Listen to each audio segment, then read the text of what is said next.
Well, sad news tonight in the Iron Range. A car crash took the life of a 28-year-old man in Failed Township just this morning. The Eveleth Police Department tells us officers responded at 9:30 this morning to a report of a vehicle crash on the 8,000 block of Town Line Road in Failed Township, which is just south of Eveleth.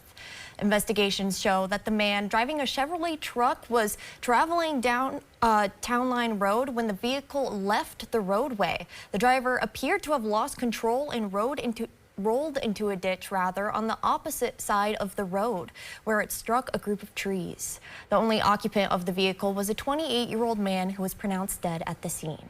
The victim's name is being withheld pending notification to his family.